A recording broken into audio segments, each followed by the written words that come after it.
Brought to you by Penguin.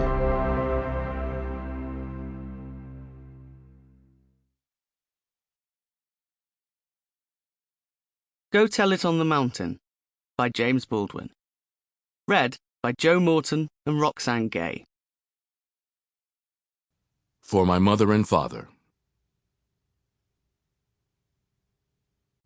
Introduction to the Vintage International Edition, 2024.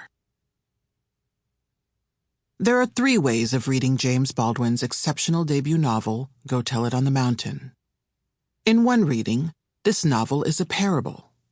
The young man at the heart of this novel, John Grimes, is trying to make sense of his place in the world, in the storefront church his family attends, and even in his own family. The narrative details a day in John's life on his 14th birthday. His is a somewhat grim life, but he carries the faith and optimism of youth, the belief that better things await despite so much evidence to the contrary. And this optimism is a feeling he has long held since a teacher praised him for his intellectual gifts when he was 5 years old. That moment gave him, from that time on, if not a weapon, at least a shield. He apprehended totally, without belief or understanding, that he had in himself a power that other people lacked, that he could use this to save himself, to raise himself, and that perhaps with this power he might one day win that love which he so longed for. These are prescient words because by the end of the novel, John will need to do all these things: save himself, raise himself, and even love himself.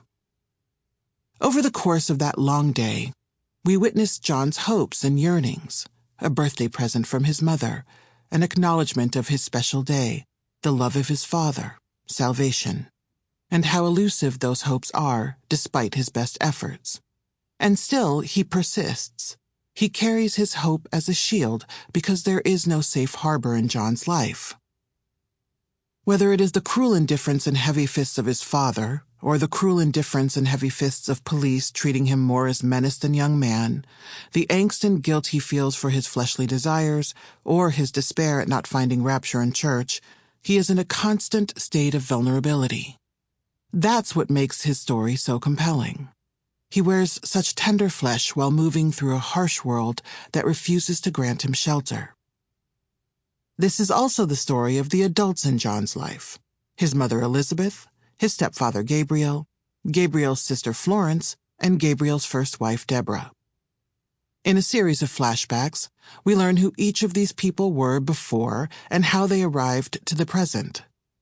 They are all part of the Great Migration, generations of Black people moving from the South to the North over 6 decades in the hopes of securing better futures for themselves and their families. What befalls them in the North, however, certainly complicates the notion of what better looks like. In The Warmth of Other Suns, Isabel Wilkerson writes of those who made the decision to leave. They were all stuck in a caste system as hard and unyielding as the red Georgia clay, and they each had a decision before them. For John, Elizabeth, Florence, and Gabriel in particular, in making the difficult decision to leave everything they've ever known, they move from one caste system to another. The fulcrum of this story is Gabriel, his mother's favorite, a young man who finds all kinds of trouble before and after he is saved.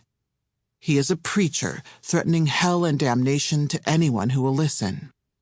He exists in a state of perpetual judgment, disapproving of everyone and everything that doesn't suit him or his inconsistent sensibilities. He is a sinner who believes he has been forgiven for his sins without applying that same standard of forgiveness to others, which is to say, he is a holy hypocrite. And thus the parable: not everyone who's saved is sanctified. Read another way, this is a novel about women with dreams and desires deferred. Women whose lives and happiness are contingent upon the whims and moods of the men in their lives. Women who are forced to sacrifice so much of themselves while receiving little in return. They are held to impossible standards, are asked to satisfy impossible expectations. When a woman dares to live life on her own terms, a high price is exacted. Take Esther, a young woman who becomes Gabriel's mistress. Sample complete. Ready to continue?